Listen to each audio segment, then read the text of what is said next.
Hey guys, welcome back to my YouTube channel. और ये हमारे अपाचे एयरफ्लो की सीरीज़ की आई थिंक फिफ्थ वीडियो है। और इस वीडियो में हम एक प्रोजेक्ट को बिल्ड करने वाले हैं। तो पहले मैं आपको ये प्रोजेक्ट समझा देता हूँ। तो मान लेते हैं कि मुझे एक आईफोन को परचेस करना है, और कंडीशन ये है कि उस आईफ़ोन को मैं तभी परचेज़ करना चाहता हूँ जब उसके प्राइसेस सबसे कम हैं। तो इस केस में मुझे क्या करना पड़ेगा, हर दिन फ्लिपकार्ट पे जाना पड़ेगा और आईफ़ोन के प्राइसेस को नोट डाउन करना पड़ेगा। और जब मैं ऐसा कंटिन्यूअसली करते रहूँगा 1-2 वीक के लिए, तो मुझे थोड़ा बहुत आइडिया लग जाएगा कि आईफ़ोन के प्राइसेस में पर डे क्या फ्लक्चुएशन आ रही है, और उस हिसाब से मैं आईफ़ोन को परचेज़ कर सकता हूँ। अब आपको समझ में आ रहा होगा कि ये पूरी की पूरी प्रोसेस कितनी मैनुअल है। इसमें मुझे हर बार फ्लिपकार्ट को ओपन करना पड़ रहा है और उसके प्राइसेस को नोट डाउन करना पड़ रहा है, और हर दिन मुझे ये काम को देखना पड़ रहा है। कितना अच्छा होता अगर यही काम मैं किसी तरीके से अपने लैपटॉप से करवा पाता। तो डेफ़िनेटली हम इस काम को करवा सकते हैं अपाचे एयरफ्लो की हेल्प से। तो प्रोजेक्ट का मकसद भी यही है कि हम एक पाइपलाइन बिल्ड करने वाले हैं अपाचे एयरफ्लो की हेल्प से, जिसमें अपाचे एयरफ्लो हर दिन क्या करेगा कि फ्लिपकार्ट की वेबसाइट पे जाएगा और वहाँ से हर ब्रांड के, मतलब हर मॉडल के प्राइसेस को स्क्रैप करेगा, वहाँ से निकालेगा और एक डाटा फ्रेम के अंदर फिट कर देगा। और इन द एंड वो क्या करेगा कि जितने भी प्राइसेस उसने अपने पास्ट में देखे हैं, उस सारे प्राइसेस की जो सबसे मिनिमम वैल्यू है मुझे ला के दे देगा, जिससे मुझे पता चल जाएगा कि through out all the days, ये मतलब हर दिन के हिसाब से जो लीस्ट प्राइस था वो क्या था। और इन द एंड मैं क्या कर पाऊंगा कि ये पहचान पाऊंगा कि हाँ, ये इस दिन मेरे को आईफ़ोन खरीदना चाहिए था। मतलब ये जस्ट फ़न के लिए एक प्रोजेक्ट बना रहे हैं हम। आप इसको चाहे तो और मॉडिफ़ाई कर सकते हैं। तो मैं तो बस इसको बहुत सिंपल बनाने वाला हूँ। मेरे जो प्रोजेक्ट होंगे इसमें केवल 2 स्टेप होने वाले हैं। फर्स्ट, मैं आईफ़ोन के डाटा को स्क्रैप करने वाला हूँ। आईफ़ोन नहीं, आईफ़ोन के डाटा को फ्लिपकार्ट से स्क्रैप करने वाला हूँ। और सेकंडली, मैं उस डाटा में से मिनिमम प्राइस को स्क्रैप करने वाला हूँ। ठीक है? तो ये हमारा बेसिक वर्क फ्लो रहेगा थ्रू आउट दी प्रोजेक्ट। और इसको अचीव करने के बाद इन दी एंड आपको ऐसा कुछ दिखेगा। मैं आपको एक बार दिखा देता हूँ। आपको इस तरह का एक डैग दिख जाएगा, जो कि मैं ऑलरेडी बना चुका हूँ इस पूरे प्रोजेक्ट को। ठीक है? इन दी एंड आपके पास ना 2 फाइल्स होंगी। जैसे आप देख सकते हैं कि मैंने ये पूरे प्रोजेक्ट में, ये पहली फाइल आपको ये मिलेगी, जिसके अंदर आपके मिनिमम प्राइसेस रहेंगे। और ये 1 मिनट, ओके, ठीक है। तो इसके अंदर आपके प्राइसेस रखेंगे, जो भी आपने हर दिन स्क्रैप किए हैं। जैसे कि आप देख सकते हैं कि यहाँ पे मॉडल नंबर लिखा हुआ है और उसका प्राइस कितना था, कितने बजे। तो इस तरीके से यहाँ पे ना डिफरेंट डिफरेंट रोज़ आपको विज़िबल होंगी। और दूसरी जो फाइल होंगी, उन उसमें केवल मिनिमम प्राइस को लिखा जाएगा। ठीक है? अब मैं आपको एक बार एग्ज़ीक्यूट करके दिखा देता हूँ, ताकि आपको थोड़ा और आइडिया लगे। तो मैं इसको यहाँ से ऑन कर देता हूँ इस डैग को, और इसको हम रिफ्रेश कर देते हैं। ठीक है?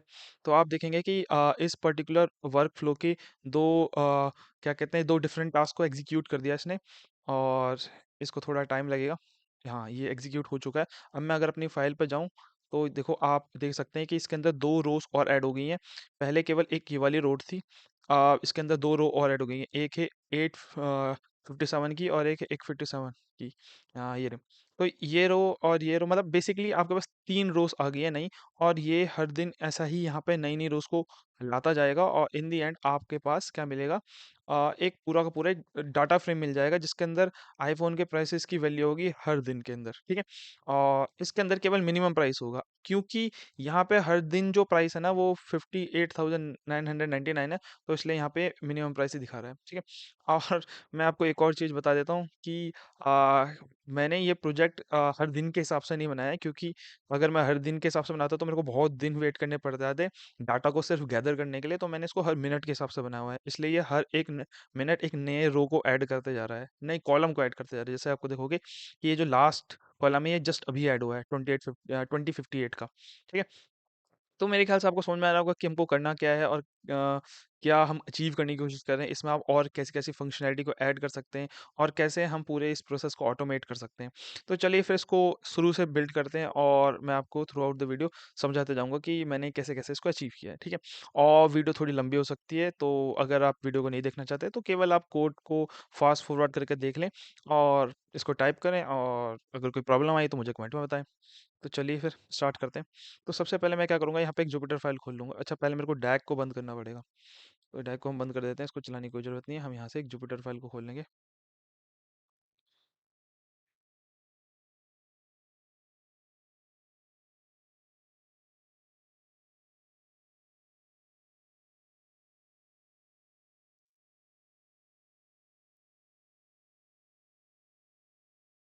थोड़ा टाइम लग रहा है। तो मैं इसमें रैंडमली एक फ़ोल्डर बना लूँगा डेस्कटॉप पे ही। हाँ, न्यू, और इसको मैं नाम दे दूँगा।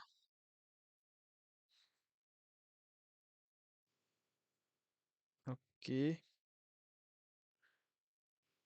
ओके। हाँ, इसको मैं नाम दे दूँगा आईफ़ोन स्क्रैपिंग। ठीक है।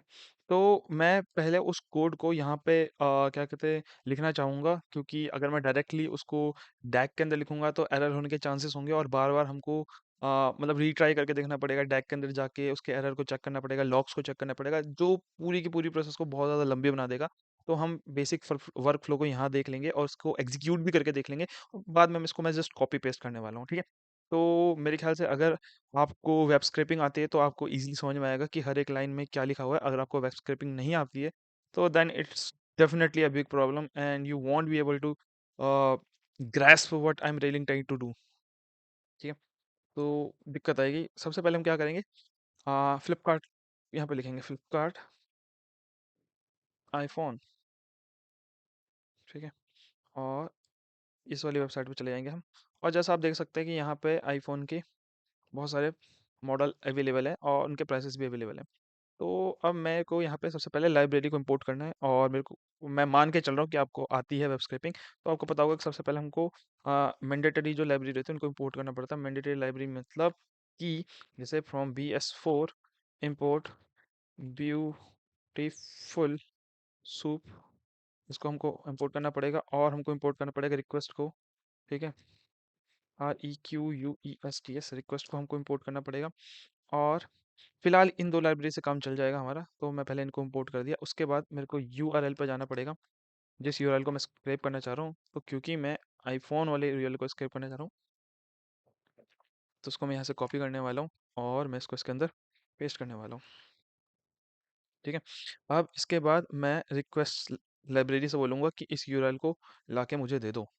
तो यहाँ पे मैं रिस्पॉन्स करके एक ऑब्जेक्ट बनाऊंगा, रिस्पॉन्स करके एक ऑब्जेक्ट बनाऊंगा, और बोलूँगा रिक्वेस्ट डॉट गेट यूआरएल। तो अगर ये मेरी यूआरएल को फेच कर लेगा तो मेरे को एरर नहीं आना चाहिए। मैं यहाँ पे रिस्पॉन्स लिख दूंगा, रिस्पॉन्स। ठीक है। तो एक मिनट, रिक्वेस्ट, ओके स्पेलिंग गलत है, REQUESTS रिक्वेस्ट। ठीक है। रिस्पॉन्स मेरे को बहुत बढ़िया मिल रहा है, तो कोई दिक्कत वाली बात नहीं है। अब मेरे को एक सूप, ब्यूटीफुल सूप का ऑब्जेक्ट बनाना पड़ेगा, तो मैं लिखूंगा सूप, और इस ब्यूटीफुल सूप का मैं ऑब्जेक्ट बनाऊंगा। यहाँ से मैं इसको कॉपी कर लेता हूँ, Ctrl+C, ओके Ctrl+V, और इसमें बोलूंगा कि जो रिस्पॉन्स है उसको टेक्स्ट में कन्वर्ट करके दे दो, रिस्पॉन्स डॉट टेक्स्ट। और एक मेरे को पार्सर का इस्तेमाल करना पड़ेगा, तो मैं LXML का इस्तेमाल करूँगा। ठीक है। और उसके बाद मैं यहाँ पे सूप लिख दूंगा, जिसकी वजह से मुझको उसका HTML कोड मिल जाएगा। तो अब इस पूरी क्या कहते हैं, वेबसाइट का HTML कोड यहाँ पे है मेरे पास। ठीक है। अब मेरे को क्या क्या स्क्रैप करना है, मेरे को दो चीज़ स्क्रैप करनी है। एक तो है ब्रांड, या मॉडल लिख देते हैं, या ब्रांड ही लिख देते हैं, चलो ब्रांड नेम। ठीक है। और दूसरी चीज़ मेरे को स्क्रैप जो करनी है वो है प्राइस। ठीक है। तो ये दोनों के मैंने एक एम्प्टी लिस्ट बनाई है, जिसके अंदर मैं अपेंड करने वाला हूँ जो भी मैं स्क्रैप करूँगा। तो सबसे पहले मैं ब्रांड देख लेता हूँ कि ब्रांड कैसे आएगा। तो मेरे ख्याल से आपको पता होगा कि उसके लिए हमको लिखना पड़ता है सूप डॉट फाइंड ऑल। और किसको फाइंड करने के लिए बोल रहे हैं हम किसको फाइंड करने के लिए बोल रहे हैं? तो उसके लिए आपको जाना पड़ेगा इंस्पेक्ट में इसके। ठीक है। और इंस्पेक्ट में जाने के बाद आपको इस मॉडल का क्लास को देखना पड़ेगा, ये कि ये कहाँ पे एग्जिस्ट करती है। तो आप अगर देखेंगे तो ये div के अंदर है, और इसकी जो क्लास है वो है KZDIHZ, शायद, अगर मैं इसको सही समझ रहा हूँ तो। ठीक है। अब तो यही काम हमको उसमें करना है। ठीक है। तो कहाँ गई वो जुपिटर फाइल, ये रही। ठीक है। तो हम लिखेंगे फाइंड ऑल। मेरे को सर्च करना है किसको, div को। ठीक है। और div के अंदर कौन सी क्लास के अंदर जाना है मुझे, ये div है, div टैग है, और इसके अंदर इस क्लास के अंदर जाना है। तो मैं इसको कॉपी कर लूँगा, Ctrl+C, और मैं इसको इक्वल टू डाल के इसके अंदर लिख दूंगा। तो जैसे ही मैंने इस ब्रांड के अंदर लिखा सूप डॉट फाइंड ऑल, क्योंकि सूप के अंदर मेरे ये जो पूरी वेबसाइट था इसका कोड था, तो सूप क्या करेगा कि इस पूरे कोड के अंदर जाएगा और div टैब के अंदर जाके देखेगा कि कौन सी क्लास का मतलब नंबर ये है। तो क्योंकि ये नंबर है इसका, ठीक है, इस क्लास को असाइन किया गया बेसिकली इस एप्पल आईफोन 15 को, तो यहाँ पे ब्रांड के जगह मतलब आईफोन 15 आ जाएगा। ठीक है, अगर मैं आपको करके दिखाऊं तो मैं यहाँ पे BRAND लिख देता हूँ, तो आप देखेंगे कि जितने भी क्या कहते हैं आईफोन के मॉडल नंबर थे वो सब इसके अंदर आ गए हैं, मॉडल नेम। ठीक है, अब ऐसा हुआ क्यों? क्योंकि जितने भी ये आईफोन के नेम्स है ना, ये सारे के सारे सेम ही क्लास को असाइन हो रखे हैं। ठीक है, अगर आप चाहेंगे तो इसमें भी देखेंगे, तो इस वाले में जाएंगे तो इसमें क्लिक कर दो, देखो इसको भी सेम क्लास असाइन किया गया है। और अगर मैं नीचे वाले को चेक कराऊँ तो इसको भी सेम क्लास असाइन किया गया है। तो हर एक नेम को ना सेम ही क्लास असाइन किया गया है। और आपने अपने कोड में भी क्या लिखा पड़ा था? फाइंड ऑल लिखा पड़ा था। तो फाइंड ऑल मतलब कि वो पूरे वेबसाइट के अंदर जिस भी क्लास को ये नंबर दिया गया है उसको ये क्या करके खोज करके निकाल लेगा। ठीक है, अब जो ब्रांड आ रहा है ना वो दिक्कत है, क्योंकि मेरे को ये सब तो चाहिए नहीं, ये इसके अगल बगल वाली चीज़ चाहिए नहीं, तो उसको कन्वर्ट करना पड़ता है। तो उसको कन्वर्ट करने का बहुत सिंपल तरीका होता है, हम ये लिखेंगे फोर आई, क्योंकि आप देखेंगे कि ये एक लिस्ट के अंदर है, तो मैं एक लूप लगाऊंगा और लिस्ट के अंदर हर एक एलिमेंट पे जाऊंगा। अब हर एक एलिमेंट मतलब ये पूरा का पूरा एक एलिमेंट है, तो इस एलिमेंट के अंदर जाके ना मैं इसको टेक्स्ट में कन्वर्ट कर दूंगा। तो ये जो मेरा HTML का कोड है ना, ये अगल बगल वाला ये हट जाएगा अपने आप ही। तो मैं लिखूंगा four I in BRAND brand I dot T x T I dot T x T dot strip. ठीक है, और उसको मैं दे दूंगा किसको, एक टेम्परेरी वेरिएबल बना लेते हैं हम, TEMP BRAND। ठीक है, और उसके बाद इसको अपेंड कराना है हमको किसको, ब्रांड नेम के अंदर। ठीक है, तो हम बोल देंगे BRAND brand name dot append के अंदर हम इस टेम्परेरी ब्रांड को अपेंड करा देंगे। ठीक है, तो यहाँ पे लिख देंगे TEMP BRAND। ठीक है, तो जैसे ही अगर मैंने बिल्कुल सही किया है तो ब्रांड नेम के अंदर मेरे को ये सारी चीज़ें मिलनी चाहिए। तो मैं ब्रांड नेम लिखूंगा यहाँ पे, और देखो इसके अंदर सारे के सारे वो आईफोन के मॉडल नेम आ गए हैं। सेम काम मेरे को प्राइस के लिए भी करना पड़ेगा, तो मैं फिर से लिखूंगा प्राइस, और यहाँ पे मेरे को लिखना पड़ेगा सूप, फिर से सूप फाइंड ऑल सारे के सारे प्राइस ला के दो। और अब मेरे को वेबसाइट में जाना पड़ेगा और प्राइस के क्लास को देखना पड़ेगा और टैग को देखना पड़ेगा। तो आप देख सकते हैं ये डिवीजन टैग के अंदर है और इसको ये वाली क्लास असाइन करी गई है। इसको कॉपी कर लेता हूँ मैं कंट्रोल C करके, और मैं इसको लिखूंगा कि भैया डिव क्लास मतलब डिव टैग के अंदर जाओ और उसके अंदर जो क्लास है उसका जो नंबर है सीरियल नंबर वो ये है, इसको सर्च करो। ठीक है, अब क्योंकि अगर मैंने सर्च किया होगा तो ये मेरे को दिखा देगा। फिर से इसने सारे प्रेसेस दे दिए और फिर से आपको समझ में आ रहा होगा कि यहाँ पे प्रॉब्लम क्या आ रही है, कि मेरे को ये HTML कोड नहीं चाहिए, तो उसको फिर से हमको टेक्स्ट में कन्वर्ट करना पड़ेगा। तो फिर से मैं एक यहाँ पे लूप चलाने वाला हूँ, four J in price, J in price, एक मिनट, जे डॉट स्ट्रिप, नहीं sorry, J dot text dot strip, और इसको मेरे को एक टेम्परेरी वेरिएबल दे दूंगा, टेम्प PRICE टेम्प प्राइस, और इसको मैं फाइनली अपेंड कर दूंगा अपने प्राइस वाले पे, प्राइस डॉट अपेंड और TEMP PRICE। ठीक है, तो अब ये बोल रहा है कि कुछ प्रॉब्लम आ गई, string has no object text. तो एक बार देख लेते हैं कि कहाँ पर प्रॉब्लम आ रही है। For J in price, okay, मैंने ये गड़बड़ कर दी है कि यहाँ पे प्राइस और यहाँ पे प्राइस दोनों का नाम मैंने सेम ही रख दिया, इस वजह से प्रॉब्लम आ रही है। ठीक है, तो इसको ना थोड़ा सा चेंज कर देते हैं हम, प्राइस वैल्यू लिख देते हैं यहाँ पे। ठीक है, तो जैसे ही मैं इसको चेंज करूँगा तो हमको प्राइस वैल्यू के अंदर जाना पड़ेगा, यहाँ पे भी चेंज करने पड़ेंगे।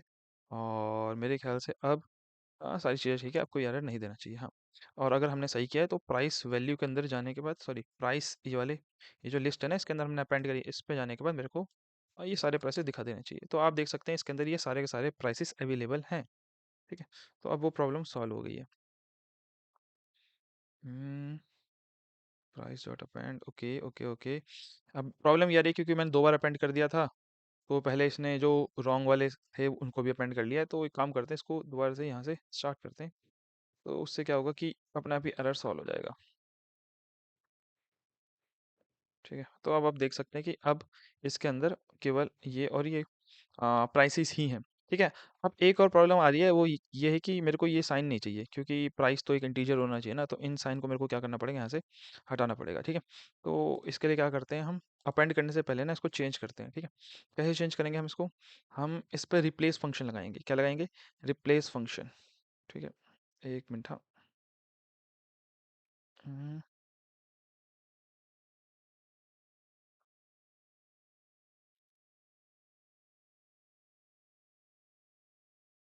हम्म, ठीक है। तो मैं लिख दूंगा प्राइस इंट, और मैं लिखूंगा temp प्राइस डॉट रिप्लेस। अब किसको रिप्लेस करना है और किससे रिप्लेस करना है, तो मैं चाहता हूँ कि मेरा जो ये वाला साइन था ना, रुपीस वाला साइन, कंट्रोल C, इसको रिप्लेस कर दूँ मैं किसी से भी नहीं, एम्प्टी से। और इसके अंदर मेरे को फिर से एक और बार रिप्लेस फंक्शन डालना पड़ेगा, रिप्लेस। और मैं चाहता हूँ इस कॉमे को भी रिप्लेस कर दूँ, तो इसके अंदर मेरे को फिर से लिखना पड़ेगा कॉमा। ठीक है। तो अब मेरे ख्याल से काम बन जाएगा, और इसके अंदर मैं इस प्राइस इंट को, अच्छा एक और चीज़ है कि हमने इसको इंट में कन्वर्ट नहीं किया, तो इसमें इंट में कन्वर्ट कर देंगे हम। ठीक है। तो अब मैं इसको अपेंड करने वाला हूँ, इंटीजर वाले प्राइस को, यहाँ पे कंट्रोल V। ठीक है। तो मेरे ख्याल से प्रॉब्लम सॉल्व हो जानी चाहिए। तो आप देख सकते हैं ये प्रॉब्लम सॉल्व हो गई है। मेरे को दोबारा से कोड को रन करना पड़ेगा, क्योंकि उसके अंदर कॉमा वाले प्राइसेस पहले से ही अपेंडेड हैं। हाँ देखो, अब ये प्रॉब्लम सॉल्व हो गई है। तो बेसिकली मेरे पास दो लिस्ट आ गई है, जैसे एक के अंदर ब्रांड नेम है और एक के अंदर प्राइस हैं सारे के सारे। तो मेरे को इनका डाटा फ्रेम बनाना पड़ेगा, और मेरे ख्याल से आपको डाटा फ्रेम बनाने की टेक्निक पता होगी। हम लिखेंगे, एक वेरिएबल बनाएंगे डाटा, और इसके अंदर मैं इसकी डिक्शनरी के अंदर इसको ऐड कर दूंगा। और डिक्शनरी के अंदर मैं पहला जो कॉलम मैं चाहता हूँ उसका नाम होना चाहिए ब्रांड, या फिर मॉडल नंबर, मॉडल नेम। और मॉडल नेम को मैं साइन कर दूंगा पहला वाला, list, control C, control V। ठीक है। और जो दूसरा वाला है उसको मैं लिखूंगा प्राइसेस, प्राइस, PRIC, और उसमें मैं प्राइस को असाइन कर दूंगा। ठीक। कहाँ गया प्राइस, ये रहा प्राइस, इसको मैं प्राइस को असाइन कर दूंगा, ये रहा। ठीक है। उसके बाद मेरे को चाहिए पांडास लाइब्रेरी, क्योंकि पांडास के बिना डाटा फ्रेम बन नहीं पाएगा। तो मैं यहाँ पे इंपोर्ट कर दूंगा, इंपोर्ट पांडास SPD। ठीक है। इसको एग्जीक्यूट करना पड़ेगा फिर से, और अब मैं इसका डाटा फ्रेम बना सकता हूँ। मैं लिखूंगा DF PD dot DATA data frame, और इसके अंदर जाएगा आपका डाटा। और जैसे ही आप देखेंगे तो आपका डाटा फ्रेम बन चुका होगा। ठीक है। ये आपका डाटा फ्रेम आ गया। अब इसके अंदर ये जितने भी मॉडल नेम है और ये सारे के सारे प्राइसेस हैं। ठीक। अब इसके अंदर प्रॉब्लम आ क्या आ रही है कि ये जो प्राइसेस है ना, ये प्राइसेस के आगे टाइम नहीं लिखा हुआ है। तो मैं चाहता हूँ ना कि प्राइस के आगे ना टाइम भी लिखा रहे, ताकि मुझे पता चल पाए कि ये जो स्क्रैप वाला जो ये वाले जो प्राइसेस है कौन से टाइम पे स्क्रैप किए गए हैं। ठीक है। तो उसके लिए ना इसको मेरे को थोड़ा चेंज करना पड़ेगा, इसके नाम को चेंज करना पड़ेगा। और उसके लिए मेरे को डेट टाइम लाइब्रेरी की ज़रूरत पड़ेगी, डेट टाइम मॉड्यूल की। तो मैं यहाँ से पहले डेट टाइम को इम्पोर्ट कर देता हूँ। इम्पोर्ट डेट टाइम, ओके ऐसे करते हैं, from date time import date time. और कहीं पर टाइम डेल्टा की ज़रूरत भी पड़ेगी तो उसको भी इम्पोर्ट कर देते हैं। ठीक है। फिर उसको इसको एग्जीक्यूट कर देंगे। और अब इस प्राइस को मैं थोड़ा सा चेंज कर दूंगा। ठीक है। कैसे चेंज करेंगे इसको हम, फॉर्मेट की मदद से। और मैं लिखूंगा प्राइस, प्राइस एट, और यहाँ पे मैं लिखूंगा date time dot now dot string format time,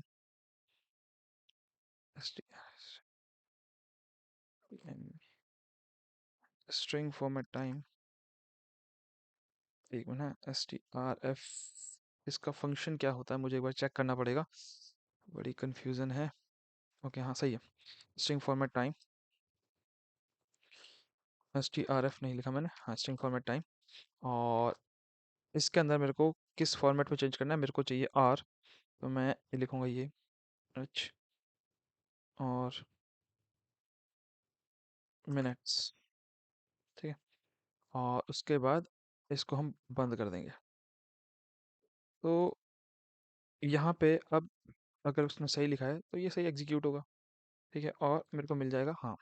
तो यहाँ पे आ गया कि प्राइस किस वक्त का प्राइस बता रहे हैं, तो आप अगर टाइम मैच करेंगे तो यहाँ पे 2:44 का टाइम और यहाँ पे भी 2:44 का टाइम, ठीक है। तो अब क्या कहते हैं कि ये तो एक ही बार इसने स्क्रैप किया है, अब यही अगले मिनट भी स्क्रैप करेगा या अगले दिन भी स्क्रैप करेगा, वो आपकी मर्जी है कि आप कब इसको दोबारा से शेड्यूल करना चाहते हैं और कब कब आप इसको स्क्रैप करना चाहते हैं। तो जैसे जैसे नया डाटा आता जाएगा ये फर्दर यहाँ पे ऐड होता जाएगा और आप सीक्वेंशियली इसको देख पाएंगे कि जो आईफोन 15 थी इसकी प्राइस कैसे वेरी करी थी हर टाइम पे या हर दिन पे या हर मंथ पे, ठीक है। ऐसे ही आप अलग अलग ब्रांड के लिए कर सकते हैं, आप इसमें और फंक्शनैलिटी ऐड कर सकते हैं अपने हिसाब से, ठीक है। तो अब मेरे को क्या करना है, इस सारे कोड को ना एक ही डब्बे पे लिख देना है, तो मैं कॉपी पेस्ट करने वाला हूँ जल्दी जल्दी, ठीक है। तो हम यही काम करेंगे। सबसे पहले हमने क्या किया था, इन सारे लाइब्रेरी को हमने इंपोर्ट किया था, ठीक है। तो यहाँ पे हम सबसे पहले लाइब्रेरी को इंपोर्ट करा था हमने, उसके बाद हमने यूआरएल से डाटा को मंगवाया था, यूआरएल से डाटा मंगा दिया। उसके बाद हमने एक सूप का ऑब्जेक्ट बनाया था, कंट्रोल सी, कंट्रोल वी, और फिर ये रहा आपका ब्रांड के लिए, तो हो गया ब्रांड के लिए। और उसके बाद आपका आ गया प्राइस के लिए, कंट्रोल सी, प्राइस के लिए, ठीक है। और उसके बाद ये रहा डाटा फ्रेम का कोड, कंट्रोल सी, ठीक है। तो अब अगर मैंने एक ही कोड में लिख दिया तो एक ही बार में एग्जीक्यूट हो जाएगा ये, ठीक है। तो अब मेरे को पता है कि इस पर्टिकुलर पूरे कोड में या इस पूरे फ्लो में कोई भी एरर नहीं है, तो मैं सीधे इसका डैग बनाने के लिए रेडी हूँ, ठीक है। तो हम सीधे डैग पे चलते हैं। तो उसके लिए आपको खोलना पड़ेगा विजुअल कोड स्टूडियो। मैं आपको फिर से ओपन करके दिखाऊंगा। मैं यहाँ पे जाऊँगा और मैं विजुअल कोड स्टूडियो को ओपन करूँगा और इसके अंदर मैं अपना यही वाला फ़ोल्डर को ओपन करूँगा जो अपाचे एयरफ्लो डेमो है, और इसके अंदर मैंने ऑलरेडी अपाचे को इंस्टॉल कर दिया, उसकी मैंडेटरी कॉन्फ़िगरेशन फ़ाइल्स को और फ़ोल्डर्स को भी इंपोर्ट कर लिया गया। और इनको कैसे किया जाता है मैंने अपनी शायद फर्स्ट या सेकंड वीडियो में समझाया हुआ है, क्या-क्या स्टेप्स होते हैं, तो आप उन वीडियो को ज़रूर देख लेना एक बार, ठीक है। और इसके बाद हम सीधे विजुअल को स्टूडियो में हमने एक फ़ोल्डर खोल दिया। बस डैग फ़ोल्डर के अंदर हम एक नई फ़ाइल बनाएँगे, ठीक है, और इसको हम नाम दे देंगे आईफ़ोन स्क्रैपिंग, ठीक है। और इसको एक पाइथन की फ़ाइल है तो py में कर देंगे इसको, ठीक है। तो अब इसके अंदर आपको ये जो आपने जुपिटर में कोड लिखा था इसी को इसमें लिखना है और इसको एक डार्क मतलब एक वर्क फ्लो में कन्वर्ट करना पड़ेगा, जो कि अपाचे एयरफ्लो फिर इसको ऑटोमेटिकली एग्जीक्यूट कर देगा, ठीक है। आपको इसको एग्जीक्यूट नहीं करना पड़ेगा। तो अब एयरफ्लो के डैग में कन्वर्ट करने के लिए कुछ आपको मैंडेटरी कोड्स लिखने पड़ते हैं, तो वही कोड हम यहाँ पे लिखने वाले हैं। तो सबसे पहला होता है कि आपको मैंडेटरी लाइब्रेरी को इंपोर्ट करना पड़ता है, तो हम वही करेंगे सबसे पहले। फ्रॉम एयरफ्लो इंपोर्ट डैग, और ऑपरेटर को इंपोर्ट करना पड़ता है। ये सब मैंने आपको अपनी लास्ट कुछ वीडियोस में समझाया है, आप उनको देखेंगे तो आपको सब कुछ समझ में आएगा। उसके बाद यहाँ पे आ जाइए, कोई प्रॉब्लम नहीं है। From airflow dot operators, operators dot Python import Python operator, और उसके अलावा मेरे को चाहिए ये सारी लाइब्रेरीज जो कि मैंने जुपिटर में करी थी, ठीक है। तो मैं इसको सीधे यहाँ से कॉपी करने वाला हूँ, कंट्रोल सी, और मैं इसको यहाँ पे सीधा पेस्ट करने वाला हूँ, ठीक है। तो जैसे मैं इसको पेस्ट कर दूंगा, तो अब मेरे को जो मैंने यहाँ पे कोड लिखा था इस कोड को मेरे को इसके अंदर पेस्ट करना पड़ेगा। पहले मेरे को एक फंक्शन डिफाइन करना पड़ेगा, डेफ आईफोन स्क्रैप नाम से एक मैं फंक्शन बना रहा हूँ, और उसके अंदर मैं इस पूरे कोड को लिख कॉपी पेस्ट कर दूंगा जो कि मैंने यहाँ पे लिखा पड़ा था यूआरएल से। इसको हम लेंगे और यहाँ तक कंट्रोल सी, कंट्रोल वी, ठीक है। और इसके इंडेंटेशन को हम करेक्ट कर लेते हैं, तो अब ये करेक्टली है यहाँ पर, ठीक। उसके बाद अब ये तो हो गया। अब यहाँ पे ना आपको क्या करना है कि ये जो डाटा फ्रेम बनेगा ना, इसको आपको सेव करना पड़ेगा लोकली अपने पीसी पे। तो यहाँ पे मेरे को एक पहले पाथ को डिफाइन करना पड़ेगा किस जगह पे मैं सेव करना चाहता हूँ। तो उसके लिए ना आपके पास इस तरह का कोई कोड होता है जो कि पहले से डिफाइंड होता है एयर फ्लो के लिए, ठीक है। एक बार मैं चेक, हाँ, OPT, OPT air flow, air flow, ठीक है। उसके बाद यहाँ ओपीटी मतलब ये इसी इसी फाइल की बात हो रही है एयर फ्लो के अंदर। उसके बाद डैक्स के अंदर मैं इसको पेस्ट करना चाहूँगा, तो मैं लिखूँगा डैक्स। और उसके बाद डैक्स के बाद मैं उस फाइल का नाम तो मैं लिखूँगा iPhone price scraping dot C S V, ठीक है। तो मैंने यहाँ पे पार्ट डिफाइन कर दिया है। और पार्ट डिफाइन करने के बाद मैं पहले ना इन फाइल्स को डिलीट कर देता हूँ, नहीं तो आपको कन्फ्यूज़न होगी बहुत ज़्यादा।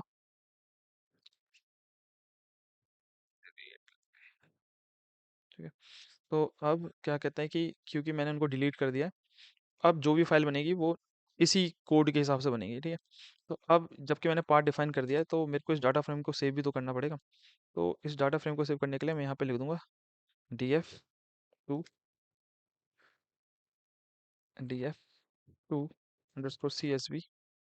और CSV के बाद मुझे इस पे लिखना पड़ेगा कहाँ पे इसको स्टोर करना है।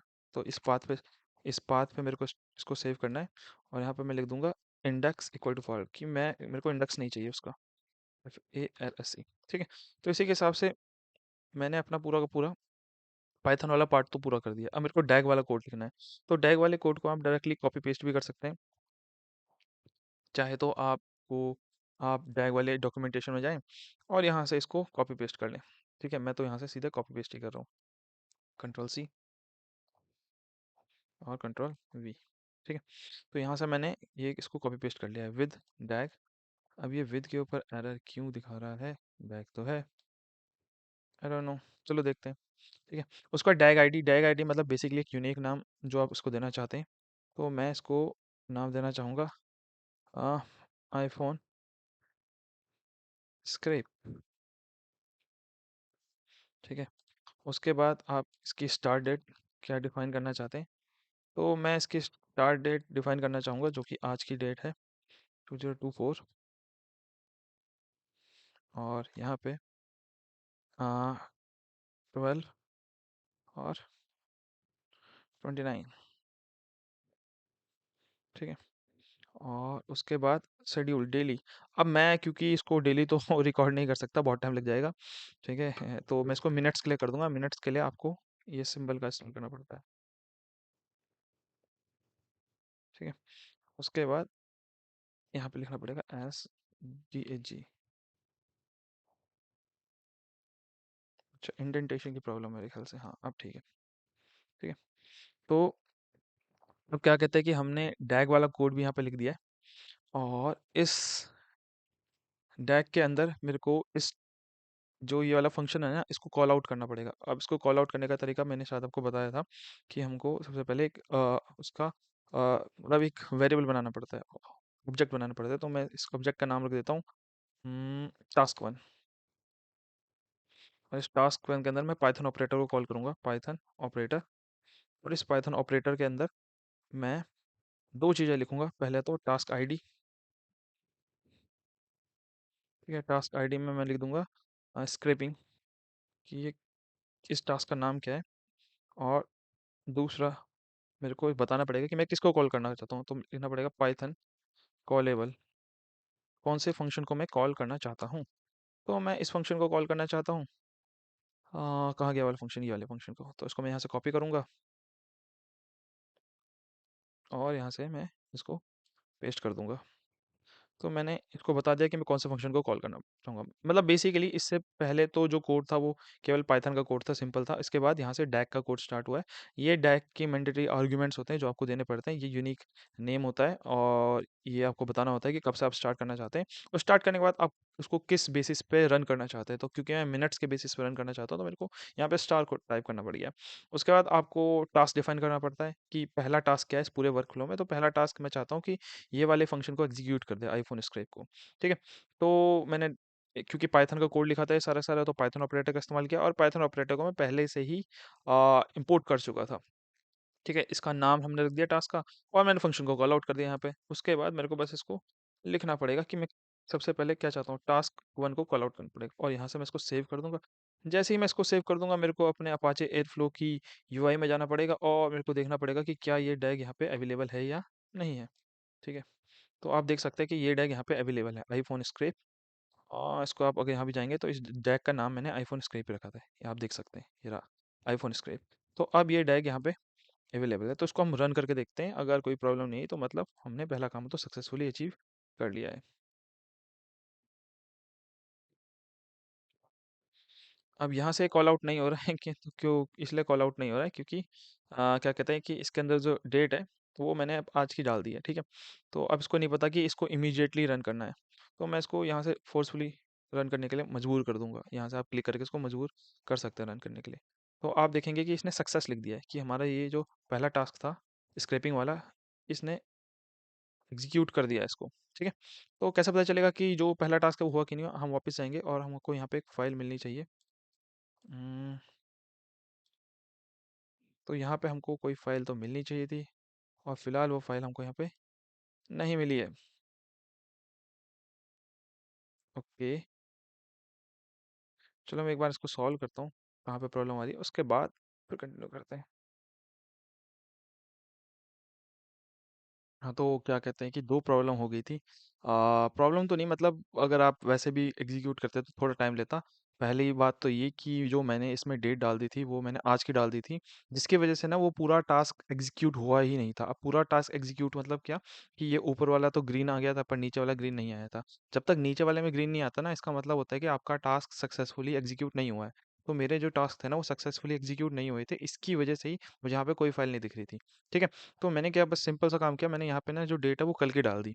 अब दिक्कत ये है कि जब भी आप कल की डेट डालोगे ना और उसके बाद आप अपने डैग को रन करोगे, तो डैग को लगता है ना कि उसने बहुत सारी वर्क फ्लो को मिस कर दिया है, या बहुत सारी मतलब बेसिकली इसको लगता है कि कल काम करना था और कल से इसने आज तक कोई काम नहीं किया है।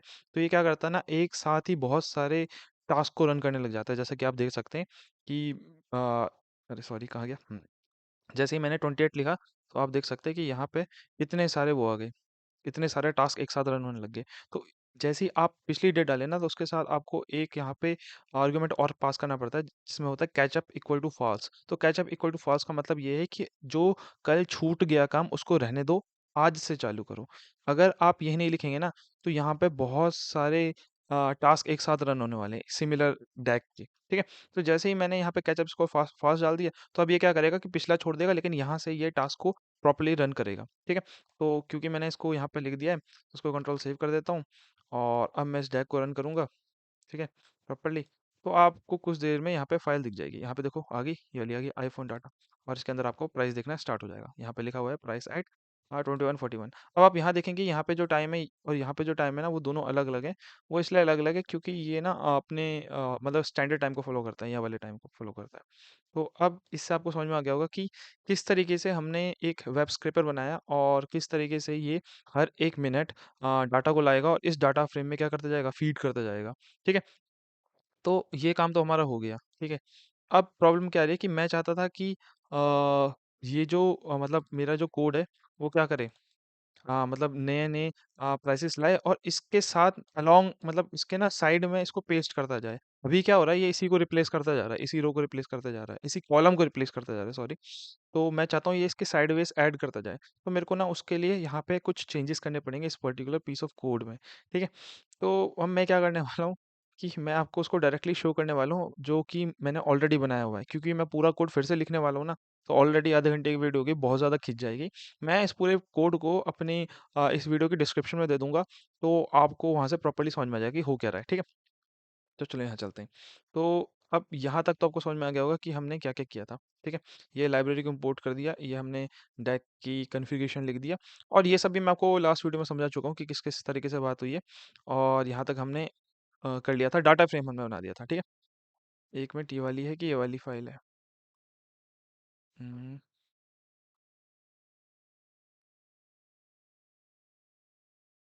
हाँ, ये वाली फाइल है। ठीक है, सॉरी, वाली फाइल, ये वाली फाइल नहीं थी, ये वाली फाइल थी। इसको हम हटा देते हैं, यहाँ पता नहीं क्यों है ये। ठीक है, इसको भी डिलीट कर देते हैं लास्ट वाली फाइल को। हाँ, तो हमने क्या किया था, हमने सारी लाइब्रेरी को इंपोर्ट कर लिया था। उसके बाद हमने एक फंक्शन लिखा था, वो फंक्शन क्या करता था, ब्रांड और प्राइस को निकालता था और यहाँ पे पेस्ट कर देता था, इस वाले फाइल के अंदर पेस्ट कर देता था। ठीक है, अब मेरे को यहाँ पे ना क्या करना है कि जब भी ये नया डाटा को लाए, तो इसको ये साइड में क्या करते जाए, इसके साइड में, इसी फाइल के साइड में क्या करते जाए, मर्ज करते जाए। ठीक है, और मेरे ख्याल से आपको पांडास का मर्ज फंक्शन पता होगा। ठीक है, तो यहाँ पे मैंने क्या किया है ना कि जो भी फाइल आपकी सेव है इस पर्टिकुलर लोकेशन में, उस फाइल को ये वापस से लोड करे और उसमें जो नया डाटा है ना उसको मर्ज कर दे। ठीक है, अब मर्ज का मतलब मेरे ख्याल से आपको समझ में आ रहा होगा कि ये जो नया डाटा होगा और जो पुराना डाटा होगा, वो दोनों को मर्ज कर देगा on the basis of brand column, क्योंकि दोनों का ही ब्रांड कॉलम तो सेम होने वाला है ना। ठीक है, जैसे ये है, ये जो फर्स्ट फर्स्ट कॉलम है, ये ब्रांड का कॉलम है। ठीक है, अब नए नए जो डाटा आएंगे इसके साइडवेज क्या होते जाएंगे, पेस्ट होते जाएंगे on the basis of brand column. तो ये काम करने वाला है। ठीक है, तो यहाँ से वो काम बन जाएगा हमारा। उसके बाद क्या कर देंगे, हम इस मर्ज फाइल को हम सेव करते जाएंगे, तो हमारे पास क्या होगा कि धीरे धीरे वहाँ पे नए नए कॉलम्स ऐड होते जाएंगे। ठीक है, विद टाइम। अब मेरे को क्या करना था, ये मेरा पहला टास्क तो हो गया, पहला टास्क ही हो गया। अब मैंने यहाँ पे दोबारा से एक फंक्शन लिखा है, दूसरा फंक्शन, जो कि क्या करेगा, इस फाइल को वापस रीड करेगा, जिसमें सारे के सारे प्राइसेस हैं, इन इस फाइल को रीड करेगा। और इस फाइल को रीड करने के बाद क्या करेगा, ये एक नई नई फाइल को क्रिएट करेगा जिसके अंदर केवल मिनिमम प्राइस लिखे होंगे उन सारे ही प्राइसेस में से। ठीक है, यहाँ पे एक न्यू डीएफ आप दिखेंगे कि यहाँ पे एक लिखा पड़ा है। ठीक है, और इसको ये सेव कर देगा। ठीक है, उसके बाद मैंने डैक का कोड लिखा और डैक के अंदर मैंने दो टास्क को डिफाइन किया है। पहला टास्क वही वाला स्क्रैपिंग वाला, ये वाला, ये पहला वाला स्क्रैपिंग वाला। और दूसरा टास्क मैंने डिफाइन कर दिया मिनिमम प्राइस वाला, ये वाला। ठीक है, ये मिनिमम प्राइस वाला। उसके बाद मैंने बोल दिया कि पहले पहला वाला टास्क कंप्लीट कर दो और फिर दूसरा वाला टास्क कंप्लीट कर दो। ठीक है, और मेरे ख्याल से आपने अगर सारी वीडियोस देखी है तो आपको पता होगा कि अपाचे एयरफ्लो इस तरीके से काम करता है। वो पूरे वर्क फ्लो को टास्क बाय टास्क एग्जीक्यूट करता है। वो तो पहले वो स्क्रैप करेगा, उसके बाद उसको ऐड करता जाएगा, उसके बाद जो दूसरा वाला टास्क है मिनिमम प्राइस वाला, उसमें से मिनिमम प्राइस को निकालता जाएगा। ठीक है, इस तरीके से पूरा का पूरा वर्क फ्लो चलने वाला है। आपको अगर पूरे के पूरे मतलब कोड की वर्किंग को इन डेप्थ ही अगर समझना होगा तो मेरे को आप कमेंट में बता देना।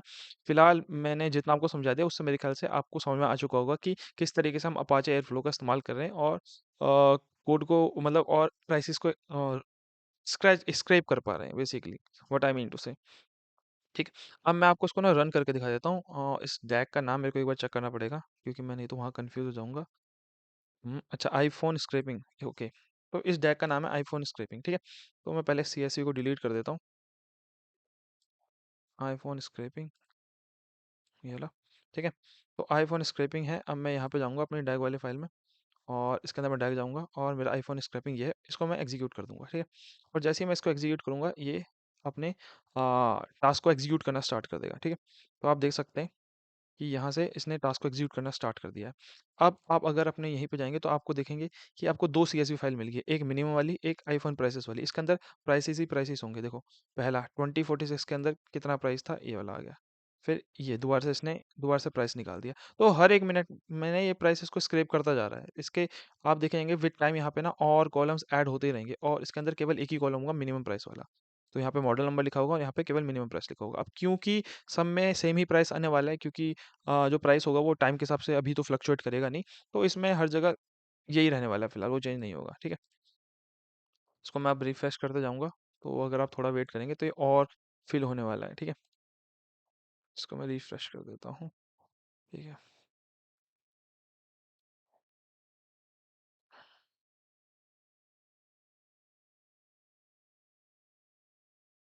ओके, ठीक है, हाँ, देखो, अब इसमें दो और कॉलम को ऐड कर दिया होगा इसने। देखो, 2147 का दो और कॉलम को ऐड कर दिया। ठीक है, तो अगर मैंने इसी पर्टिकुलर वर्क फ्लो को बनाया होता हर एक दिन के लिए, तो क्या होता कि हर दिन का जो प्राइस होता है यहाँ पे वो ऐड ऑन करते रहता, और जो मेरी ये वाली फाइल है उसके अंदर अ, उन सारे ही दिनों में जो सबसे मिनिमम प्राइस है मेरे को यहाँ पे पता चल जाता। ठीक है, इस तरीके से हम इस पूरे प्रोजेक्ट को रन कर सकते हैं, इसको अचीव कर सकते हैं। और मतलब बस यही है। ठीक है, वीडियो काफ़ी लंबी हो गई थी तो मैंने लास्ट में शॉर्टकट में निपटा दिया। अगर आपको कोई भी प्रॉब्लम होगी तो मेरे को कमेंट में बताना, मैं डेफिनेटली पूरी वीडियो को फिर से एक बार एक्सप्लेन करने की कोशिश करूंगा। फिलहाल टाइम बहुत ज़्यादा हो गया है तो मैं इस वीडियो को और ज़्यादा नहीं खींचना चाहता। वीडियो को देखने के लिए thank you very much. In codes को मैं डिस्क्रिप्शन में डाल दूंगा और कोई भी आपको प्रॉब्लम है तो डेफिनेटली मुझे बताएं। थैंक यू, बाय बाय, और वीडियो को लाइक करें।